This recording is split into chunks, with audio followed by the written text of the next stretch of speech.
Hi guys, இந்த எபிசோடோட ஸ்டார்டிங்லேயே பார்த்தீங்கன்னா ஒரு குட்டி ஃப்ளாஷ்பேக்கோட தான் ஸ்டார்ட் பண்ணுறாங்க. கிம்ம நல்லா ப்ராக்டிஸ் பண்ணிக்கிட்டு இருக்கான். அப்போ என்னமோ தெரியல, இவன் எவ்வளோ ப்ராக்டிஸ் பண்ணாலும் சரி ஃபவுலுன்னே வந்துக்கிட்டு இருக்கு. இப்போ கொஞ்சம் 2 நாளில் ஒலிம்பிக்ஸ் இருக்குது, இப்படி ஃபவுல் ஆகுதே அப்படின்ட்டு அவனுக்கு மனசே இல்லை. பேசாமல் நம்ம விட்டுடலாமாங்கிற அளவுக்கு அவன் யோசிக்க ஆரம்பிச்சிட்டான். அவன் அப்படியே மனசை நொந்து போயிட்டு இருக்கிறத காட்டிகிட்டு இருக்க. இன்னொரு பக்கம் ஜாங் இருக்கான்ல, அவன் தான் பணம் எல்லாம் காணாமல் போடணும்னு நினச்சி பைத்தியக்கார மாதிரி கத்திக்கிட்டு இருக்கான். அங்கே அதுக்கப்புறம் ஹீரோவோட டீமே மேலே நின்று பார்த்துட்டு இருக்க. அவனுக்கு ஒரு குட்டி ஃப்ளாஷ்பேக் காட்டுறாங்க. என்னன்னா, அவன் ஓடாளர் கிட்ட வேலை செஞ்சுட்டு இருப்பான்ல, அந்த டைமில் தான் கட்டுறாங்க. அப்போ அந்த ரஷ்யன்காரன் எல்லாருமே அவன் கூட தான் வேலை செஞ்சுட்டு இருப்பாங்க. அப்போ இவன் ஹீரோ பார்த்தீங்கன்னா அடிக்கடி போய் ஜாங் பேசிக்கிட்டு இருப்பான். அவன் பார்த்தீங்கன்னா இந்த மாதிரி இம்போர்ட் பண்ணுறதுக்குள்ள ரொம்ப சப்போர்ட் பண்ணுறேன் அப்படின்னு பேசிகிட்டு இருக்கும்போது இவன் அவன் கையை பார்ப்பான். அவன் கையில் இந்த வாட்ச் இருக்குல்ல, அது வந்து ஒரிஜினல். ஏன்னா இவன் போய் விசாரிச்சுட்டு வந்திருப்பான். அப்போ தான் அந்த வாட்ச் கடைக்காரர் சொல்லியிருப்பாரு, இது ஒரு டூப்ளிகேட்பா, ஒரிஜினலை பார்த்தோன்னே கண்டுபிடிச்சிடலாம், டூப்ளிகேட் எல்லாம் இப்படி ஈஸியாக கண்டுபிடிச்சிடலான்ட்டு. அதே மாதிரியே இவனும் அவரோட கையை பார்ப்பான். வாட்ச் அவர் கட்டி இருக்கிறத வாட்ச் இவனுக்கு கொடுத்தது டூப்ளிகேட்டுன்னு இவனுக்கு தெரிஞ்சிருக்கும். அதோட ஃப்ளாஷ்பேக்கை கட் பண்ணி இப்போ ப்ரெசென்ட்டில் காட்டுறாங்க. உன்னை நான் தெரியாமல் ரொம்ப குறைச்சி எடை போட்டுட்டேன், அதுக்கு நான் தான் சாரி சொல்லுவேன் இருக்கேன். பரவாயில்ல, இனி நீ நிறையா சாரி சொல்ல வேண்டியது இருக்குங்கிற மாதிரி ஹீரோ சொல்லிக்கிட்டு இருக்காங்க. இனிமேல் பாரு, நான் மறுபடியும் ஒன்றுமே இல்லாத இருந்து ஆரம்பிச்சிடல, அதே மாதிரியே ஆரம்பிப்பா அப்படின்ட்டு ஓடலர்கிட்ட கூட அவன் இந்த வேனை காமிச்சு இது ஃபுல்லாக நீ காசு ஒரு 2 வருஷம் உழைச்சா வந்துரும்னு சொல்லியிருப்பான். ஆனால் ஜாங் பார்த்தீங்கன்னா இதை நான் 2 வாரத்தில் நப்பி காட்டுறேன்ட்டு சவால் போட்டுட்டு அப்போவே அதை எல்லாம் ஃபுல்லாக பணத்தை நப்பியிருப்பான். அதே மாதிரி தான் இப்போ நான் புத்திசாலித்தனமாக பண்ணுறேன், முதலேருந்து வந்தேன்னு நினச்சிக்கிறேன், உன்னால் பண்ணதை படிச்சுக்கோ, பட் இந்த டைம் நீ ரொம்பவே எல்லாம் மீறிட்டு ஹீரோக்கு ஃப்ளாஷ்பேக் கொடுத்துக்கிட்டு இருக்க. அவன் ஃப்ளாஷ்பேக்கில் என்ன பண்ணியிருப்பான் பார்த்தீங்கன்னா, அவனுக்கு அந்த வாட்ச் மேலே ஆசை வந்து $1 வாட்சை கழட்டி டக்குன்ட்டு அடிச்சிருப்பான். அடிச்சு அவனை கொண்டிருப்பானா பார்த்துக்கோங்களேன். அந்த அளவுக்கு அவனை கொலை பண்ணதுக்கப்புறம் அவன் கையில் இருக்குள்ள வாட்ச் அதை எடுத்ததுக்கப்புறம் தான் இவனுக்கு நிம்மதியாக இருந்திருக்கும். அந்த அளவுக்கு இவன் காசு மேலே பைத்தியமாக இருந்திருக்கான். இதோ இன்னைக்கு பண்ணதை இப்போ நான் ரிப்பீட் பண்ண போகிறேங்கிற மாதிரி அவன் பிளாக்மெயில் விட்டுட்டு இருக்க.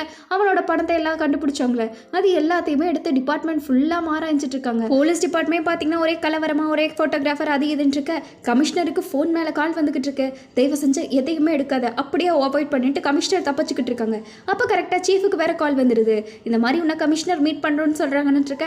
அது எப்படி முடியும், நான் தான் லீவுக்கு அப்ளை பண்ணியிருக்கேனே, என்னோட டீம் மெம்பர்ஸும் லீவுக்கு அப்ளை பண்ணியிருக்காங்க, நாங்கள் எல்லாம் வெளியே போகிறோம், வந்ததுக்கப்புறம் முதல் வேறையாக கமிஷனரை தான் பார்க்குறோன்ட்டு சீஃப் பார்த்தீங்கன்னா எப்படியோ பிரச்சனையிலேருந்து தப்பிச்சிட்டாங்க. இப்போ அடுத்து இவங்களுக்கு ஒரே இருக்க வேலை என்னன்னா, அந்த ஒரு கோல்டன் மணி இருக்கான்ல, அவனை எப்படியாச்சும் கோர்ட்டுக்கு கூட்டிகிட்டு போயிடணும். அதில் மட்டும் வாக்குமூலம் வாங்கிட்டா ஜாங்க உறுதி பண்ணிடலாம் அரெஸ்ட் பண்ணுறது அப்படின்னு பேசிகிட்டு இருக்க. இவங்க எல்லாம் சாப்பிட போயிருக்காங்க. சாப்பிட போன இடத்துல பார்த்தீங்கன்னா கிம்மு வழியான்னு கேட்டுக்கிட்டு இருக்க. இவங்களுக்கே டக்குன்ட்டு ஒரு மாதிரி ஆயிடுச்சு. அதுக்கப்புறம் சரி நாங்கள் இப்போ 4 பேர் தான் வந்திருக்கோம், அவர் இன்னும் கொஞ்ச நாள் லீவ் போட்டிருக்காரு, வருவாருங்கிற மாதிரி சொல்லிட்டு இருக்க. அப்படியே எல்லாத்துக்கும் மூட் அவுட் ஆயிடுறாங்க. இந்த மாதிரி கிம்ம கிட்ட பேசுனீங்களா அப்படின்ட்டு இருக்க. ஆமாம், அவர்கிட்ட நம்ம மறுபடியும் பேச ட்ரை பண்ணலான்ட்டு எல்லாம் பேசிக்கிட்டு இருக்காங்க. இன்னொரு பக்கம் கிம்ம தான் காட்டுறாங்க. அவர் வழக்கம் போல டிராஃபிக் போலீஸாக வேலை பார்த்துக்கிட்டு இருக்காரு. ஜாங்கோட பணம் அத்தனையும் திருட்டு போச்சுல, அது எல்லாத்துக்குமே தெரிஞ்சிருச்சு. இவ்வளோ காசு வச்சிருக்க, எங்ககிட்ட இருந்து இவ்வளோ நாள் மறைச்சிருக்க அப்படின்ட்டு எல்லாம் பேசிக்கிட்டு இருக்க. ராஷியா மாஃபியாலாம் கேட்டுக்கிட்டு இருக்கான். இப்போ நாங்கள் உன்னை எப்படி நம்புறது, உங்ககிட்ட தான் இப்போ காசு இல்லையங்கிற மாதிரி, நீ என்ன வேணாலும் நினச்சிக்கோ, ஆனால் உனக்கு ப்ராமிஸ் பண்ண டைமில் கரெக்டாக பணம் வந்துடும்ட்டு சொல்லிக்கிட்டு இருக்க. அது எப்படி முடியும்னு கொரியன் சைனீஸ்லாம் கேட்டுக்கிட்டு இருக்கான். நீங்கள் என்னமோ இவன் பேசுகிறத கேட்டுக்கிட்டே இருங்க, என்னால் இதுக்கு மேலெல்லாம் முடியாது, நான் கிளம்புறேன்ட்டு ட்ரக்லோட போயிட்டுருக்கான். அப்போ பார்த்தீங்கன்னா ஜியாங்க ஒரு நிமிஷம் இரு அப்படின்ட்டு இருக்க. என்னதான் பிரச்சனை, நான் அந்த டாக்குமெண்ட்லாம் முடிச்சு கொடுத்துட்டேன், நம்ம டீலிங் தான் முடிஞ்சிருச்சுல, அதுக்கப்புறம் எனக்கு நீ பிரச்சனையே இல்லை, நான் கிளம்புறேங்கிற மாதிரி ட்ரக்லோட சொல்லிக்கிட்டு இருக்கா. அவன் பார்த்தீங்கன்னா நீ ஒரு பொண்ணு சாகக்கூடாதுன்னு நினைக்கிறதானே, அவன் உனக்கு உயிரோட வேணுமா என்னன்ட்டு இருக்க. இவளுக்கு சரியான கடுப்பு வந்துடுது. அவளை நான் மட்டும்தான் கொள்ளுவேன், நீ கை கூட வைக்கக்கூடாதுன்ட்டு இவ பேசிக்கிட்டு இருக்க. அவன் பார்த்தீங்கன்னா டக்குன்னு ட்ரக்லோட பிடிச்சி கொலை பண்ணிடுவான் போல, அப்படியே வச்சு உரசிட்டு இருக்கான். மாஃபியாவுக்கு கோவம் வந்து அவன் மேலே கண்ணை நீட்டிட்டு இருக்க. இங்கே கொரியன் சீனீஸ் பார்த்தீங்கன்னா மாஃபியா கழுத்தில் கத்தி நீட்டிட்டு இருக்குன்ட்டு ஒரே கலவரமாக போயிட்டு இருக்கு. அவன் பார்த்தீங்கன்னா இன்னொரு டைம் கை வச்சனா அவ்வளோதான் பார்த்துக்கோ அப்படின்ட்டு மாஃபியா ஜாங்க மிரட்டிட்டு இருக்க. கிம்ம வீட்டுக்கு வரான். வீட்டுக்கு வந்து பார்த்தா தான் தெரியுது அவன் ஒய்ஃபு குழந்தைகளாம் அவ்வளோ சந்தோஷமாக இருக்காங்க. பார்த்தா அவன் டீமே இருக்குல்ல, எல்லாருமே இங்கே தான் வந்திருக்காங்க. இல்லை நான் உங்களெல்லாம் தனியாக விட்டுட்டோம்ல நாங்கள் எல்லாரும் சேர்ந்து, அதனால தான் இந்த மாதிரி நாங்கள் எப்போவுமே உங்க கூட தான் இருப்போன்ட்டு இருக்க. ஹீரோ அந்த குழந்தைங்க கூட எல்லாம் ஜாலியாக விளையாடிட்டு இருக்காங்க. இதுவே கிம்முக்கு ஒரு மன ஆறுதல் மாதிரி இருக்குது. இந்த மாதிரி எங்கள் கூட இருந்தால் உனக்கு பிரச்சனை தான் வரும், அதனால் உனக்கு எவ்வளோ டைம் வேணுமோ நீ அவ்வளோ டைம் எடுத்துகிட்டு பொறுமையாக வந்து ஜாயின் பண்ணிக்கோ, இந்த பிரச்சனையில் இப்போதைக்கு நீ வேண்டாம், ஏன்னா உனக்கு ப்ரொமோஷன் முக்கியம், இவனுங்களுக்குலாம் அப்படி இல்லைங்கிற மாதிரி சீஃப் சொல்லிக்கிட்டு இருக்காங்க.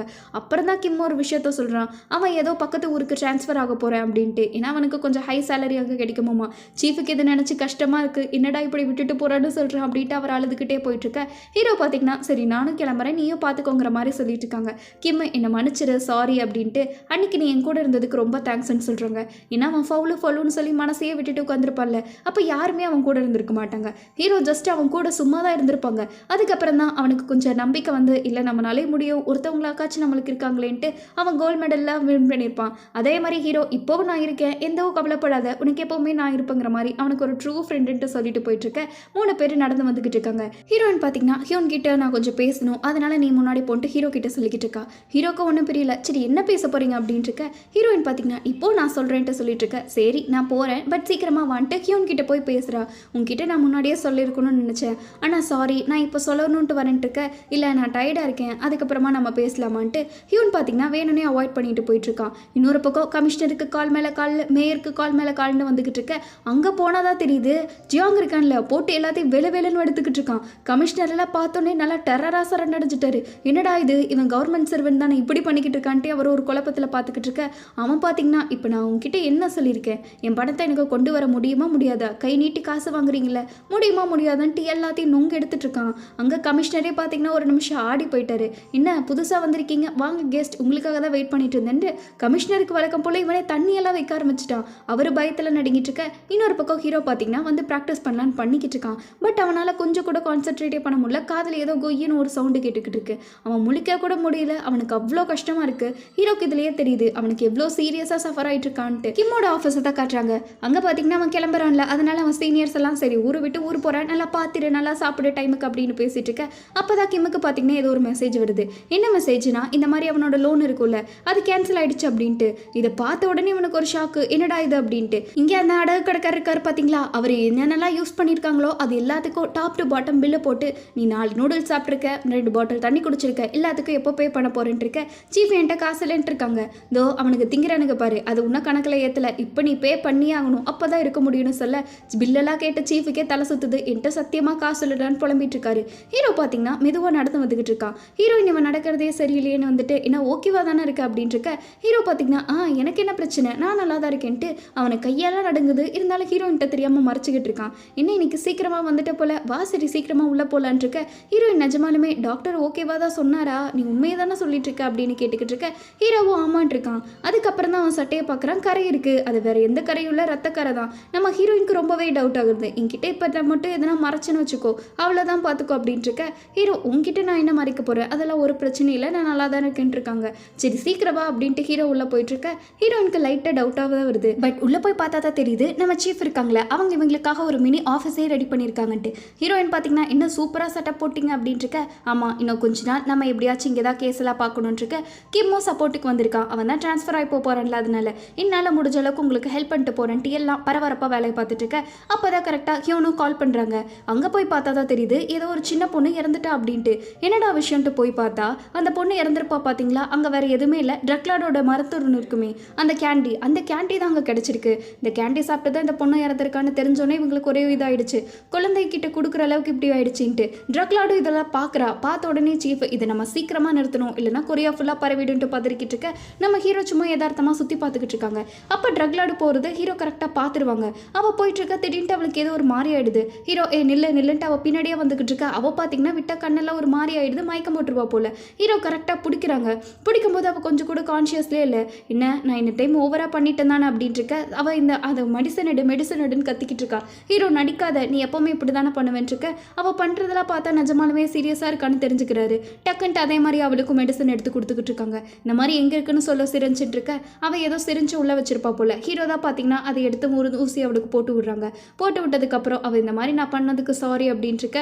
ஹீரோ பார்த்தீங்கன்னா சாரி என்கிட்ட கேட்காத, செத்து போனாங்களே அவங்க கிட்ட கேடு, உன்னால தான் எல்லாமே நடந்திருக்குன்ட்டு அவளை அரெஸ்ட் பண்ணி கூட்டிட்டு போயிருக்கோம். ஆளெல்லாம் வந்துட்டாங்க. இதுக்கு மேலே இவளை வெளிவிட்டு ஆபத்துன்ட்டு அரெஸ்ட்டும் பண்ணியிருப்பாங்க. இன்னொரு பக்கம் ஜியாங்க தான் காட்டுறாங்க. அவன் பார்த்தீங்கன்னா இந்த லாயரோட ஹெட் இருப்பார்ல, அவரை மீட் பண்ணி இந்த மாதிரி தங்கப்பன் கோர்ட்டில் வந்து சாட்சி சொல்லணும்ல, அதுக்கான பெர்மிஷனையும் வாங்கிடுறாங்க. அவனும் கொடுத்துட்டான். இனி எந்த பிரச்சனையும் இல்லை, அவன் சாட்சி சொன்னால் மட்டும் போதும், ஜியாங்க பிடிச்சி போட்டலான்ட்டு எல்லாம் பிளானாக இருக்க. இன்னொரு பக்கம் எல்லாருமே பார்த்தீங்கன்னா அந்த ஆம்புலன்ஸ்லாம் வந்து தூக்கிட்டு போயிட்டு இருக்காங்க. நடந்த விஷயம் ஜியாங்குக்கு தெரியுது, இந்த மாதிரி ஒரு பொண்ணு செத்துட்டா அப்படின்ட்டு. ஜியாங் பார்த்தீங்கன்னா கொரியா ஃபுல்லாக அந்த மாத்திரையை பறக்கிற அளவுக்கு பிளான் போட்டுக்கிட்டு இருக்கான். எப்படியாச்சும் நம்ம சேல்ஸை இன்க்ரீஸ் பண்ணி கொரியா ஃபுல்லாக ப்ராடக்ட்டை சேல் பண்ணி ஆகணுன்ட்டு அவன் ஒரு முடிவில் இருக்க. நம்ம ஹீரோவும் சரி கிம்மும் சரி 2 பேரும் சேர்ந்து தான் அந்த கேண்டியை பற்றின எந்த க்ளூ கிடைக்குதான்ட்டு போய் எல்லாத்துக்கிட்டே கேட்டுட்டு இருக்காங்க. பட் யாருக்குமே பார்த்தீங்கன்னா அந்த கேண்டியை பற்றி க்ளூ இல்லை. அவங்க இந்த மருந்தெல்லாம் தயாரிப்பாங்களா அந்த இடத்துல போய் கேட்குறாங்க. அந்த மாலுக்கு பக்கத்தில் தான் அந்த பொண்ணு இருந்திருப்பா. அந்த மாலில் போய் கேட்குறாங்க. எங்கே கேட்டாலும் சரி ஒரு க்ளூ இல்லை.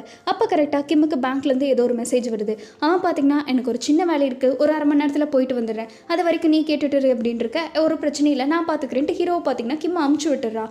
அமுச்சு விட்டதுக்கப்புறம் இவன் தனியாக தான் பார்த்துக்கிட்டு இருக்கான். இந்த இடத்துல கரெக்டாக ட்ரக் லார்டு இருக்கால அவளுக்கு என்ன ஒரு விலங்கு அவுக்கிறதுக்கு கஷ்டமா, டக்குன்ட்டு எப்படியோ எஸ் ஆயிடுறா. இப்போ நான் சொல்கிற இடத்துக்கு போறியா இல்லையான்ட்டு அவள் கண்ணை காட்டிக்கிட்டு இருக்க.